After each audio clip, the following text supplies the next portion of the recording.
दोस्तों तैयार हो जाइए, क्योंकि आज जो खबर हम आपको बताने जा रहे हैं वह सिर्फ एक खबर नहीं, ये डिजिटल दुनिया में छिड़ चुकी एक ऐसी महायुद्ध की शुरुआत है जिसका असर आने वाले कई दशकों तक महसूस किया जाएगा। ये वही खबर है जो वॉशिंगटन से लेकर दिल्ली तक, सिलिकॉन वैली से लेकर मुंबई के टेक पार्क्स तक हर जगह चर्चा का सबसे बड़ा मुद्दा बन चुकी है। और यकीन मानिए, इस बार मामला सिर्फ राजनीति का नहीं, सिर्फ टेक्नोलॉजी का नहीं, बल्कि पूरी की पूरी डिजिटल संप्रभुता यानी डिजिटल स्वतंत्रता का है।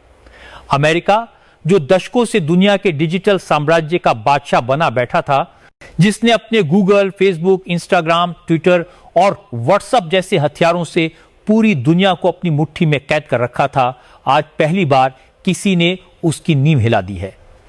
और यह कोई छोटा मोटा देश नहीं, बल्कि दुनिया का सबसे बड़ा लोकतंत्र भारत है। कहानी की शुरुआत होती है कुछ हफ्ते पहले, जब अमेरिका ने भारत के खिलाफ अपना अब तक का सबसे बड़ा आर्थिक हथियार चला 50% तक का टैरिफ।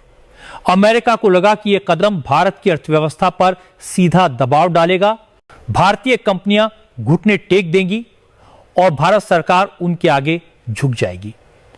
लेकिन दोस्तों, ये 21वीं सदी का भारत है जो झुकने के लिए नहीं, बल्कि पलटवार करने के लिए जाना जाता है।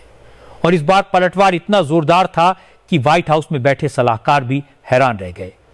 भारत ने सबसे पहले उन सभी चीजों के इंपोर्ट और एक्सपोर्ट पर रोक लगा दी जिन पर अमेरिका भारत पर निर्भर था। नतीजा यह हुआ कि अमेरिका की सप्लाई चेन में भूचाल आ गया। उनके बड़े बड़े उद्योगपतियों और कारोबारियों के चेहरे पीले पड़ गए और वहां की मीडिया में यह हेडलाइन बनने लगी, इंडिया स्ट्राइक्स बैक।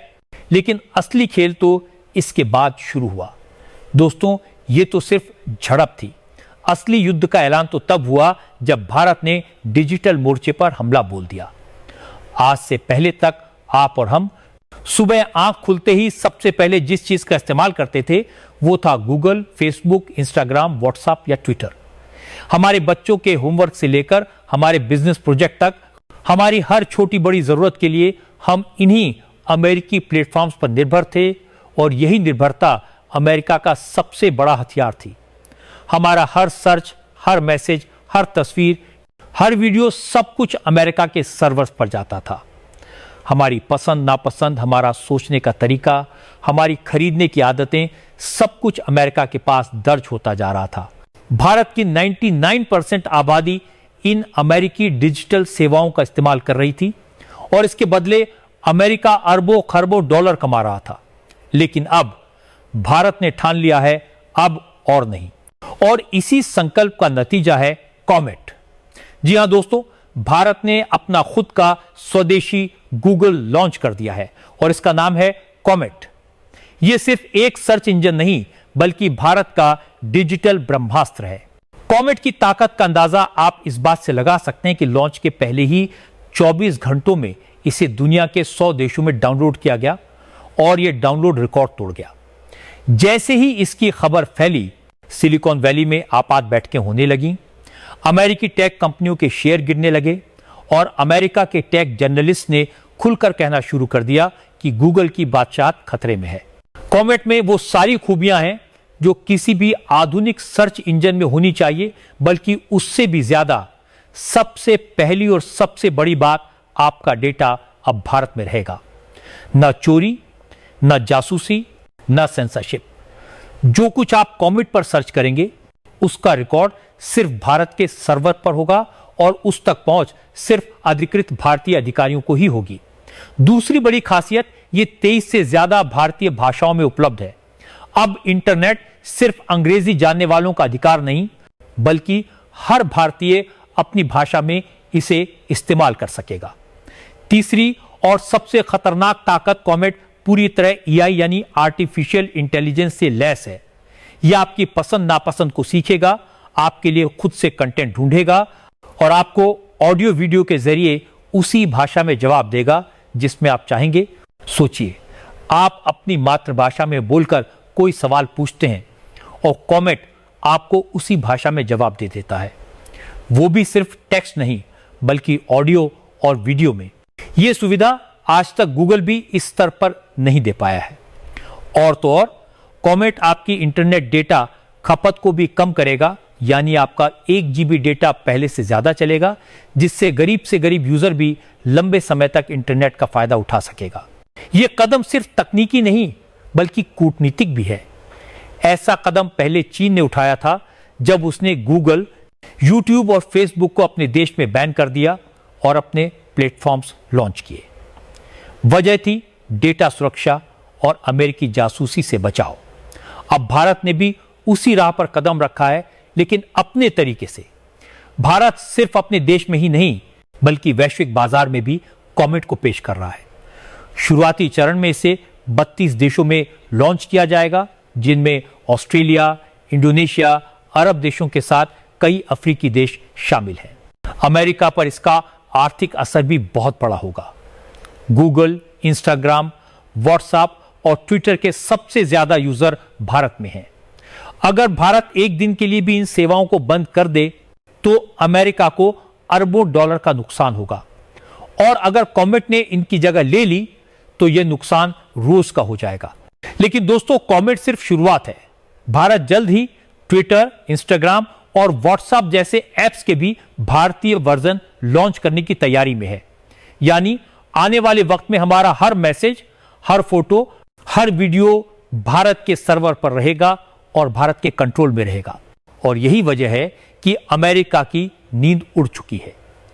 खबर है कि अमेरिकी राष्ट्रपति डोनाल्ड ट्रंप ने पीएम नरेंद्र मोदी को अमेरिका आने का न्योता दिया है ताकि इस पूरे विवाद को बातचीत से सुलझाया जा सके।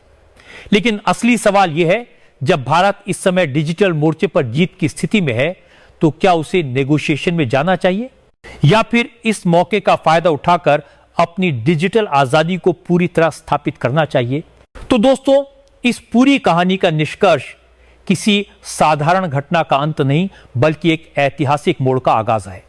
यह केवल एक सर्च इंजन के जन्म की बात नहीं बल्कि उस डिजिटल क्रांति की घोषणा है जो आने वाले दशकों तक भारत की पहचान को बदलने वाली है। कॉमेट का लॉन्च सिर्फ तकनीकी विकास का प्रतीक नहीं बल्कि यह हमारे राष्ट्रीय आत्मसम्मान, आर्थिक स्वतंत्रता और डिजिटल संप्रभुता का झंडा है जो अब पूरी दुनिया में लहराने के लिए तैयार है। पिछले 70 सालों से अमेरिका ने अपने डिजिटल औजारों और कंपनियों के जरिए पूरी दुनिया के डेटा पर राज किया है। हमारे विचार, हमारी आदतें, हमारा कारोबार और यहां तक कि हमारे बच्चों की पढ़ाई तक सब उनके सर्वरों में कैद होकर उनके फायदे के लिए इस्तेमाल होते रहे। लेकिन आज भारत ने यह स्पष्ट संदेश दे दिया है कि अब वह दूसरों की डिजिटल गुलामी नहीं करेगा। कॉमेट का आना इस गुलामी की जंजीरों को तोड़ने की शुरुआत है। यह सिर्फ एक टेक्नोलॉजी का लॉन्च नहीं बल्कि मानसिक, आर्थिक और राजनीतिक मोर्चे पर आत्मनिर्भर बनने का सबसे बड़ा कदम है। कॉमेट के जरिए भारत ने यह भी साबित कर दिया है कि वह अब तकनीक का सिर्फ उपभोक्ता नहीं बल्कि नवाचार का निर्माता भी है। यह वही भारत है जिसने कभी आईटी और सॉफ्टवेयर सेवाओं से दुनिया को चौंकाया था और अब एआई और डेटा सुरक्षा के क्षेत्र में भी दुनिया को पीछे छोड़ने की तैयारी में है। यह कदम केवल हमारे देश के 140 करोड़ नागरिकों के डेटा को सुरक्षित रखने का वादा नहीं बल्कि विश्व के सामने एक आदर्श स्थापित करने का प्रयास है कि तकनीकी प्रगति के साथ साथ निजता और संप्रभुता भी सुरक्षित रह सकती है। आर्थिक दृष्टि से देखें तो यह फैसला अमेरिका जैसी महाशक्ति के लिए भी एक सीधी चुनौती है। भारत का बाजार दुनिया के सबसे बड़े इंटरनेट यूजर बेस के रूप में पहचाना जाता है। अगर यह बाजार अमेरिकी प्लेटफॉर्म से हटकर भारतीय प्लेटफॉर्म्स पर आ जाता है तो न सिर्फ अरबों डॉलर की धनराशि यहीं देश में घूमेगी बल्कि लाखों युवाओं के लिए नए रोजगार और स्टार्टअप के अवसर भी पैदा होंगे। यह डिजिटल आत्मनिर्भरता हमारे व्यापार संतुलन को मजबूत करेगी और विदेशी निर्भरता को कम करेगी। कूटनीतिक दृष्टि से भी यह एक मास्टर स्ट्रोक है। अमेरिका जैसे देश जो अब तक डेटा और तकनीक के जरिए दबाव बनाते थे, अब भारत के साथ बराबरी से बातचीत करने पर मजबूर होंगे। आने वाले समय में कॉमेट सिर्फ भारत में ही नहीं बल्कि दर्जनों देशों में अपना पैर पसारेगा, जिससे भारत वैश्विक डिजिटल मानचित्र पर एक नई शक्ति के रूप में उभरेगा। और सबसे महत्वपूर्ण बात, यह कदम एक पीढ़ीगत बदलाव का प्रतीक है। आने वाली पीढ़ियां जब इतिहास पढ़ेंगी तो उन्हें यह साल याद रहेगा कि यही वह समय था जब भारत ने डिजिटल दुनिया में अपना ताज पहन लिया। वे कहेंगे कि जिस तरह 1947 में हमने राजनीतिक आजादी पाई थी, वैसे ही 2025 में हमने डिजिटल आजादी पाई और इस आजादी का नाम है कॉमेट। यह सिर्फ एक ऐप नहीं, यह भारत की डिजिटल स्वतंत्रता का बिगुल है। यह आत्मनिर्भर भारत का डिजिटल स्वरूप है। यह उस युग की शुरुआत है जब भारत सिर्फ दुनिया की तकनीक का हिस्सा नहीं रहेगा, बल्कि उसका नेतृत्व करेगा। कॉमेट आने वाले कल का वह सूरज है जिसकी किरणें दुनिया भर के देशों को प्रेरणा देंगी कि तकनीक की असली ताकत अपने देश और अपने लोगों के हित में इस्तेमाल की जाए। और यही कारण है कि आज हम गर्व से कह सकते हैं, भारत अब डिजिटल गुलामी से मुक्त है और इस आजादी की गूंज आने की वाली सदियों तक सुनाई देगी।